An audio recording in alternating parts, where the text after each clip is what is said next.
Hi, everybody. I'm Peter Ellenby, Director of New Media for GeoVector, also a co-founder. So don't forget, CSR6 to vote for me. I just said that. I'm Peter Ellenby. GeoVector's mission since we began almost 20 years ago has been to connect people with the real world by pointing a device at an object. So to connect people with information in the real world by a simple human gesture, pointing at that object. We were founded in 1991. We have significant intellectual property and patents around the fields of mobile augmented reality, pointing devices to retrieve information, anything that involves using spatial awareness of a device in the mobile situation to retrieve information in the real world. That's pretty much what we've been doing for the past 20 years. And as I said before, it's an intuitive device, intuitive gesture. You can see my daughter pointing at a fish saying, "Hey, Mom, what's that fish?" Or "Check out that fish over there." So we've been doing it our whole lives. And to take that intuitive, natural instinct to point and put that in a mobile device and have your device be your friendly guide to the world by saying, "What's that?" by simply pointing a device, that's what we're all about. Our technology is finally in use 24/7 worldwide, and it's a sensor-based technology. Our technology is not image recognition. It's based on the device having sensors in there. So it has GPS, so the device knows where it is. We use compasses, accelerometers, gyroscopes, etc. So the device has a known orientation, and therefore the device knows what it's looking at or being pointed at. And there's some application pictures from our own application, World Surfer.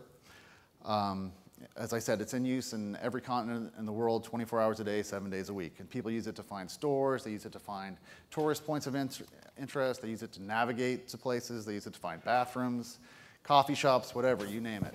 So they point at an object or in a direction, they find out about it, they interact with that object, all through a simple gesture of pointing.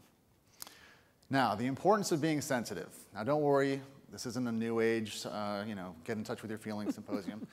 We're here talking about the device being sensitive and how important that is.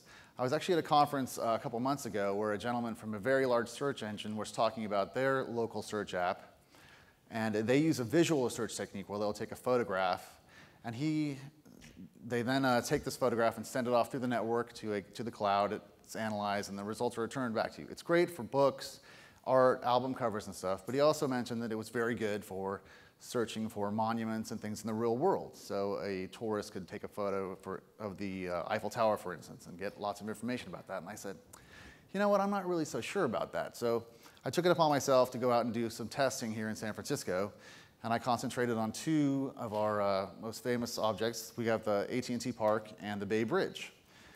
And as you can see in those photos, the weather was sunny and clear, so I didn't use bad weather as an excuse. And unfortunately, for the visual search, it was very poor results. They only achieved just over 14% accuracy in trying to identify those objects, where sensor-based search identified those objects 100% of the time. The two examples of a positive result for visual search were fairly, to me, normal photos of those objects. That's a photo of AT&T Park that probably lots of people have taken. And then the other one actually says AT&T Park on it. So those are the two success stories for the visual search. A lot of the elements I think that contributed to bad results for visual search were the distance to the object. The object is too small in the photo that's being analyzed. A bizarre, strange angle of an object, doesn't really recognize it. A cluttered view of the object that you're trying to find out information about. Backlighting and shadows on those objects. As you can see, local search with photography is very problematic. Some elements that we didn't encounter that day, but would possibly affect results for a visual search would be an obstructed view of an object you were interested in, weather, or nightfall. Your camera's not going to work so hot at night. So if you want to find out about something, it's always good to have lots of sensors in your device and listen to those sensors, because those are going to be your best friends if you're trying to find out about anything in the world around you. And as I said, pointing is very simple. The amount of data transmitted to make a search is minute. You're transmitting your position, your pointing direction, what you're looking for, maybe the channel you're searching for. Am I looking for coffee? Am I looking for a tourist point of interest, etc. And interestingly enough, all that information can be self-contained, so you don't even need to have a connection. In fact, our licensees, GeoGuides, they do tourist guides for tourist boards. They just released Truly Madly Deeply, this app for Dublin, the Dublin Tourist Board. and it's a completely self-contained app. So when you arrive in Dublin, you have all the data on your device. You only need to connect if you want to view live map information, call that object, interact with that object's website, et cetera. But if you just want to get the bare bones information, what is that object? Audio tour is all in there included. So there's no surprise roaming fees when you get back from your Dublin vacation and you have a $200 phone bill.